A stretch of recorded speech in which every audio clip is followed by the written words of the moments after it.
अस्सलाम वालेकुम। आज के सच के साथ मैं हूं वसीम अब्बासी।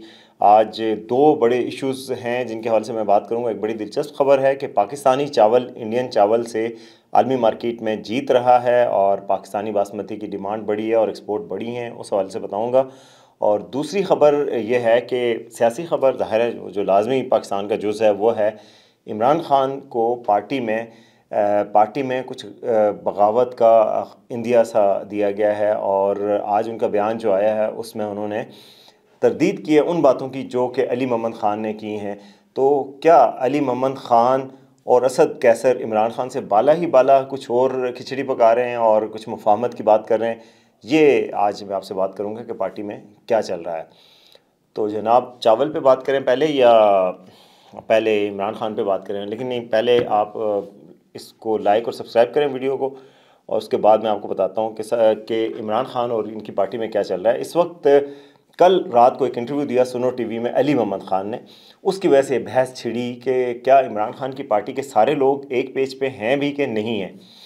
अली मोहम्मद ख़ान जो कि रिहा हुए थे, आपको पता है कई दफ़ा गिरफ़्तार हुए फिर रिहा हुए, और रिहा होने के बाद उन्होंने जो पॉलिसी अपनाई, इलेक्शन भी जीत गए, पार्लियामेंट में भी हैं। तो कल एक इंटरव्यू में उन्होंने कहा जी कि नवाज शरीफ भी बड़े लीडर हैं, जरदारी भी बड़े लीडर हैं, शहबाज शरीफ वो और इमरान खान भी बड़े लीडर हैं, इमरान खान मकबूल लीडर हैं, उनको बाहर निकाला जाना चाहिए। मगर बाकी दोनों लीडर्स की भी बात की और मुफाहमत की बात की। उन्होंने कहा कि जी इमरान खान दहशतगर्द नहीं है, नवाज शरीफ गद्दार नहीं है, और खुदा न खास्ता आसिफ जरदारी भी मुल्क दुश्मन नहीं है। सियासतदान ऐवान सदर में मिल बैठे और मुल्क को आगे लेकर चलें। और फिर उन्होंने सारी डिटेल बात की। फिर इमरान खान का कहा कि उनको जेल से निकालना चाहिए, तभी मुफाहमत की बात हो सकती है। मैंडेट की जो बात है वो उन्होंने कहा नून लीग का असली मैंडेट नहीं है, उनका मैंडेट चोरी का है और उनको उस पर वो करनी चाहिए, इस्लाह करनी चाहिए, उनको अपना मैंडेट मिलना चाहिए पीटीआई को।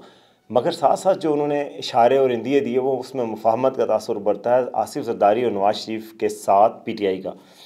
इस बात पर कल से ट्रोलिंग भी शुरू हो गई अली मोहम्मद ख़ान की, और लोग बात भी करना शुरू हो गए कि ये क्या अपनी कोई गेम कर रहे हैं भाई, ये तो मौक़िफ़ नहीं है उनका। और उनसे काफ़ी सवालात हुए जिसमें उन्होंने बज़ाहिर इमरान खान की पॉलिसी के ख़िलाफ़ बातें की कुछ।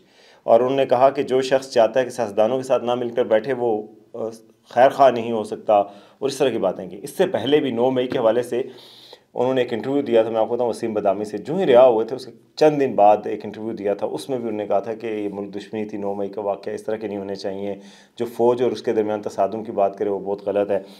तो उस वक्त से ही ये मुझे भी खटकना शुरू हो गया, क्या इनकी कोई बातचीत तो नहीं हुई थी, इनकी रिहाई कोई किसी डील का नतीजा तो नहीं थी। क्योंकि अली मोहम्मद ख़ान बड़ी मुनासिब बात करते हैं, दुरूद शरीफ से बात शुरू करते हैं, और अपने मुखालफिन को भी अभी उन्होंने कॉन्ग्रेचुलेट किया जब वो जीते, तो उन्होंने कहा कि मैं अपने मुखालफिन का भी शुक्रिया अदा करता हूँ, उन्होंने भी हिस्सा लिया, उन्होंने भी वोट लिए, वो भी मेरे लिए काबिल इज़्ज़त हैं। तो इस तरह की बातें की हैं, उनको अप्रिशिएट भी किया जाता है। मगर ये जो पार्टी के अंदर अब थिंकिंग है कि जी वो हॉकिश जो एलिमेंट्स हैं सिर्फ वही पार्टी के मफाद में हैं। और फिर कल कोई लोग, शेख वकास अकरम का एक इंटरव्यू हुआ, उसकी मिसालें दे रहे हैं कि उसने कहा कि भाई हम तो नहीं चलने देंगे ये पार्लियामेंट, और हमारा मैंडेट चोरी करके आप कहें कि हम चला लेंगे तो नहीं होगा, हमारे साथ बड़ी ज़्यादती हुई है, ये जुल्म हुआ है, हम इस जुल्म को नहीं भूल सकते। तो इस चीज़ को अप्रिशिएट किया जा रहा है, अली मोहम्मद ख़ान को वो किया जा रहा है। अच्छा, पार्टी के ज़राए के मुताबिक अली मोहम्मद ख़ान और असद कैसर जो है ना, वो किसी न किसी सतह पर कुछ मुफाहमत के हामी भी हैं, कुछ पॉलिसी भी उनकी नरम है, और उनको शक की नज़र से देखा जा रहा है पार्टी की जो कोर ग्रुप है उसमें कि जी कहीं ये बातचीत ना कर रहे हों, कहीं वो ना कर रहे हों। इसीलिए असद कैसर के शायद उनके बेटे को वज़ीर आला का उम्मीदवार नहीं बनाया गया। तो ये बड़ी बातचीत चल रही थी। आज फिर जी अली मीन गंडापुर और अलीमा ख़ान साहिबा की मुलाकातें हुई हैं इमरान खान से जेल में। वहाँ से पता लगना था कि पॉलिसी लाइन क्या है। तो इमरान खान ने पॉलिसी गाइडलाइन दी हैं और उन्होंने कहा कि जी मैं ट्रुथ एंड रिकन्सिलिएशन का हामी हूँ, मगर मैंडेट चोरों से बात नहीं हो सकती। और ज़ाहिर है उनका इशारा था जी कि पीपल्स पार्टी और नून लीग ने हमारा मैंडेट चोरी किया है, तो इनसे हम बात नहीं करेंगे, हम ट्रुथ एंड रिकन्सिलिएशन के हामी हैं, मगर ये चीज़ नहीं हो सकती। फिर अलीमा ख़ान साहिबा ने आके मीडिया से गुफ्तगू की और उसमें उन्होंने बताया कि जी खान साहब ये कह रहे हैं और वो कह रहे हैं कि जी आप ये कैसी मुफाहमत होगी कि आप एक लीडर को जेल में रखें और फिर उसके साथ उसका मैंडेट भी चोरी करें और फिर उसके बाद आप कहें। अलीमा ख़ान साहबा का कहना था कि इमरान खान मुफाहमत चाहते हैं, मगर वो ऐसी मुफाहमत वो ऐसा चाहते हैं जिस तरह की नेल्सन मंडेला ने की। वो इस तरह की नहीं कि आप एक पार्टी का मैंडेट ही उठा लें। तो नेल्सन मंडेला ने वैसे किस तरह की मुफाहमत की थी? नेल्सन मंडेला तो आए थे जेल के बाद, बाहर आए, फिर इलेक्शन लड़े, फिर इलेक्शन जीते और फिर उनने सबको माफ़ भी कर दिया था। पता नहीं इमरान खान साहब के जहन में किस तरह की मुफाहमत है और वो है, लेकिन इनकी जो ये बात है कि उनके मैंडेट के हवाले से उनके शिकवा बजा है और इस पर इंडिपेंडेंट ऑब्जर्वर पूरी दुनिया के मीडिया में भी ये बातें हुई हैं कि पाकिस्तान के इस इलेक्शन की क्रेडिबिलिटी कम हुई है और बहुत जगहों पे धांधली की शिकायत हुई हैं, ख़ुसूसन इस्लामाबाद, पिंडी, कुछ हलकों में। तो बिल्कुल ही बहुत ऑब्वियस लग रहा था कि ये फॉर्म 45 का रिज़ल्ट और है और फॉर्म 47 का कुछ और है। अच्छा, बाय द वे, आज इलेक्शन कमीशन ने अपनी वेबसाइट पे फॉर्म 45 अपलोड भी कर दिए हैं। आप जाके उनकी वेबसाइट पे फॉर्म 45 कर सकते हैं डाउनलोड। गूगल डॉक्यूमेंट होगा, फिर उसके बाद आप उसमें से एक एक हल्के को एनालाइज करके देख सकते हैं कि जो पार्टी के पीटीआई के अरकान कुछ कह रहे थे कि जी फॉर्म 45 हमारे पास हैं, क्या वो उनसे मैच करते हैं या बदले गए हैं या क्या हुआ है। अब आप अगले चंद दिनों में आप देखेंगे कि फॉर्म 45 के हवाले से कई खबरें सामने आएंगी, एनालिसिस सामने आएंगे कि जी इस हल्के में मसलन ये जो रेहाना डार और ख्वाजा आसिफ का हल्का है, उस हल्के के हवाले से इस्लामाबाद के कुछ तीनों हल्के हैं वो मशकूक हैं, उनके हवाले से। इसके अलावा लाहौर के हल्के, फैसलाबाद के कुछ हल्के, सियालकोट के हल्के, आपको बताया गुजरांवाला के हल्के, इन सब के फॉर्म 45 और कई इलाकों के जहाँ पे शिकायत है, कराची के हल्के ख़ास तौर पे, जहाँ पे मैंने आपको कल बात भी की थी मुस्तफ़ा कमाल साहब से और उन्होंने कहा था कि ऑडियो लीक भी सच्ची है लेकिन हमारा मैंडेट 100% असली है, खालिस घी की तरह। तो वो अब उसका एनालिसिस होगा, आप भी एनालाइज कर सकते हैं फॉर्म 45 को और फिर आप बता सकते हैं कि ये फॉर्म 45 जो उन्होंने अपलोड किए हैं क्या वो साइंड और आपके पोलिंग एजेंट्स के भी साइंड हैं या नहीं है। तो ये अब आने वाला वक्त बताएगा कि ये क्या हुआ और कैसे हुआ और फॉर्म 45 और 47 के झगड़े में अब क्या होगा। अब ये हो सकता है कि जो पीटीआई के कैंडिडेट्स हैं और जो उनके पोलिंग एजेंट्स हैं वो अपना फॉर्म 45 और दिखाएं और जो इलेक्शन कमीशन की वेबसाइट पे वो और हो, उनकी गिनती डिफरेंट हो, फिर उसके बाद झगड़ा पैदा हो जाएगा कि किसका असली है। तो ये नहीं कि ये बड़ी आसानी से कहीं इलेक्शन ट्रिब्यूनल में कहीं इतनी जल्दी फैसले नहीं होने वाले और ना ही पीटीआई को वो सीटें मिलने वाली हैं जो उनके बकौल उनसे छीनी गई हैं। ये तो हो गई जी सियासी बात आज की, आपको पता ही है ये दो बातें थी। शहबाज शरीफ साहब ने अपना काम शुरू कर दिया, आज ग्वादर चले गए, पहली फुर्सत में उन्होंने कहा मैं ग्वादर जाऊँगा। एनडीएमए के जो चेयरमैन हैं उनसे हेलीकॉप्टर जहाज़ पे ही अपने ब्रीफिंग लेते हुए तस्वीर भी वायरल हुई हैं और काम शुरू हो गया है जनाब। सहाफ़ियों की दौड़ें भी लगेंगी और उनका काम भी चलता रहेगा कि जी वो हर रोज़ कहीं का दौरा कर रहे हैं, कुछ कर रहे हैं। बहरहाल ये बात है, उनकी एनर्जी ज़्यादा है शहबाज शरीफ की अपने भाई नवाज शरीफ के मुकाबले में भी, और वो कम अज़ कम काम करते हुए नज़र ज़रूर आते हैं, एटलीस्ट ही लुक्स बिज़ी। तो कितना काम करते हैं, क्या डिलीवर होता है 16 महीने की कारकर्दगी से, तो खुदा की कसम हम सब डरे पड़े हैं। अल्लाह करे कि ये 16 महीने की कारकर्दगी का रिपीट ना हो जिसमें वो कहते हैं हमने मुल्क बचाया। पता नहीं हम लोगों की तो ऐसी तैसी हो गई है, मुल्क बच गया है। मुल्क लोगों से होता है और लोगों की ऐसी तैसी हो रही है। तो अब उम्मीद करते हैं कि 16 माह जैसी कारकर्दगी ना दिखाएं, डिफरेंट कारकर्दगी दिखाएं, 5 साल वाली कारकर्दगी, और उसमें कोई रिलीफ आए। और फौरी तौर पर रिलीफ की इम्कानात बहुत कम लग रहे हैं क्योंकि IMF के साथ डील होनी है और मज़ीद टैक्सेस और चीज़ों के रेट बढ़ने के इम्कानात हैं। अब जनाब आते हैं दूसरी खबर जो कि निस्बतन अच्छी खबर है। इन बुरी खबरों के हंगाम एक अच्छी खबर यह है कि पाकिस्तानी चावल जीत रहा है। चलो हमारी क्रिकेट टीम नहीं जीत रही लेकिन हमारा बासमती चावल माशाल्लाह शेर छाया हुआ है, चीता यानी। और इंडिया के मुकाबले में हमारी एक्सपोर्ट्स बढ़ी हैं। और इस वक्त जो है मैं आपको बताऊं कि रॉयटर्स जो इंटरनेशनल इदारा है उसकी ख़बर के मुताबिक और BBC में की उसके मुताबिक पाकिस्तान से जनवरी के महीने में, और डाटा जो गवर्नमेंट का उसको कोट किया उन्होंने, और जनवरी के महीने में पाकिस्तानी बासमती चावल की बरामद में 64% का इजाफा रिकॉर्ड किया गया और इंडिया को हमने बाकायदा बीट किया है।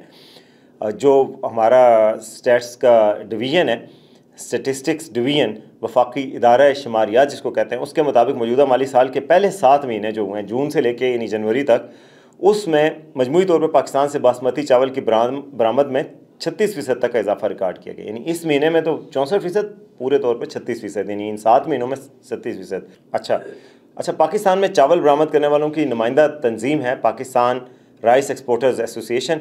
उसकी चेयरमैन चीला राम कियानी ने BBC को बताया कि पाकिस्तान में चावल की लगभग 90 करोड़ टन की पैदावार होती है बासमती चावल की।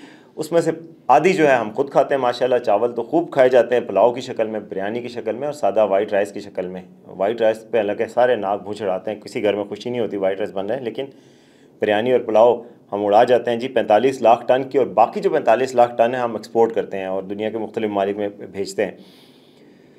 तो बासमती जो इसमें से होता है वो 45 लाख टन यानी 90 लाख टन में से 45 लाख बासमती होता है। उस बासमती में से भी 30 लाख टन तो हम खाते हैं और 15 लाख टन बाहर एक्सपोर्ट करते हैं। उस बासमती की अभी बात हो रही है कि बासमती जो है दूसरे ममालिक में जो जाता है उसमें ज़्यादातर अमेरिका, यूरोप और वस्ती एशिया के ममालिक हैं। वहाँ पर जनाब पिछले दिनों में पाकिस्तान की पैदावार बढ़ी है। पाकिस्तान में आपको पता है कि गुज़श्ता साल कितने पैसे आए थे?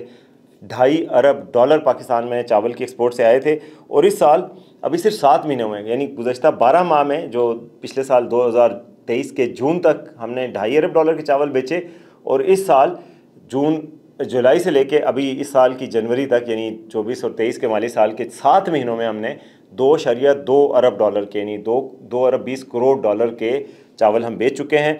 उसकी वजह जो माहिरीन का ख्याल है, और उम्मीद की जा रही है कि इस दफ़ा 3 अरब डॉलर के बेचेंगे, तो माहिरीन का ख्याल है कि उसकी वजह यह है कि इंडिया ने अपने पिछले दिनों अपने चावल की एक्सपोर्ट की प्राइस में एक कैप लगा दिया था कि इससे कम आप नहीं एक्सपोर्ट कर सकते, और वो कैप था कि जी 1200 डॉलर का 1 टन चावल वो कह रहे थे कि उससे कम की कीमत पे आप नहीं एक्सपोर्ट कर सकते। और पाकिस्तान के मुकाबले में पहले ये था कि इंडिया वाला चावल पाकिस्तान से बहुत सस्ता देते थे वो पाकिस्तान के मुकाबले में 900 डॉलर फ़ी टन, 1000 डॉलर फ़ी टन के हिसाब से चावल देते थे, वो ज़्यादा बिकता था, हमारा कम बिकता था। इंडिया दुनिया में टॉप राइस एक्सपोर्टर है, आपको पता है। तो हम पिछले दिनों उन्होंने अपनी कीमत बढ़ाई कि जी अपने मुल्क में चावल सस्ते हो जाएं, इसलिए एक्सपोर्ट को कम किया जाए। पाकिस्तान ने कीमत पाकिस्तानी एक्सपोर्टर्स ने थोड़ी सी कम की और दुनिया में हम छा छू गए और हमारा बिकना शुरू हो गया, लेकिन अपनी कम कीमत की वजह से अब उन्होंने, इंडिया ने भी वापस पीछे किया है और 1000 टन तक ले आए हैं, अपनी 1000 डॉलर फ़ी टन के हिसाब से अब बेच रहे हैं, लेकिन अब देर हो चुकी है और हमारा चावल आगे जा चुका है। तो अब देखते हैं दुनिया में। वैसे मैं पिछले दिनों ईरान गया था, ईरान में मैंने कहा पाकिस्तान की क्या चीज़ आपको पसंद है, तो उनको पाकिस्तान के चावल की बात होती है। इसी तरह अमेरिका में पाकिस्तानी चावल, जो खुशबू वाला बासमती चावल है ना, पाकिस्तान और इंडिया में ही होता है और कहीं जगह नहीं होता। बाकी तो मैंने थाई चावल, मैं ब्रुनाई में होता था तो मैं थाईलैंड के चावल खाते थे, इतने मोटे मोटे चावल, कोई जायका नहीं। अपना चावल माशाल्लाह बादशाह है, लेकिन उसके पेटेंट की जंग पाकिस्तान और इंडिया में जारी है। इंडिया कहता है बासमती हमारा है, हम कहते हैं हमारा है। असल में हमारा था, लेकिन हम जल्दी पेटेंट नहीं करवा सके, जिस तरह के हमेशा देर कर देते हैं कोई भी काम करना हो। तो ये काम भी देर से किया, लेकिन अच्छी खबर यह है कि एक्सपोर्ट राइस की बढ़ रही है। अब जो SIFC के तहत ज़राअत के शोबे में बेहतरी की कोशिशें की जा रही हैं और कहा जा रहा है कि बड़े साइंटिफिक बुनियादों पे जगह जगह पानी दिया जाएगा, फसलों की सुंडी को मारा जाएगा, AI को यूज़ किया जाएगा। अगर वो चीज़ होती है और हमारी और भी पैदावार बढ़ना शुरू होती है, एग्रीकल्चर का एक और रेवोल्यूशन आता है, तो फिर उम्मीद करते हैं कि हमारे जो मसले ख़त्म होंगे, महंगाई भी कम होगी और IMF के मुकाबले में भी हमें कुछ थोड़ा सा अकड़ के खड़े होंगे। तो अब देखते हैं कि क्या होता है, लेकिन अब तक के लिए ये 2 खबरें थी। देखते रहिए आज का सच।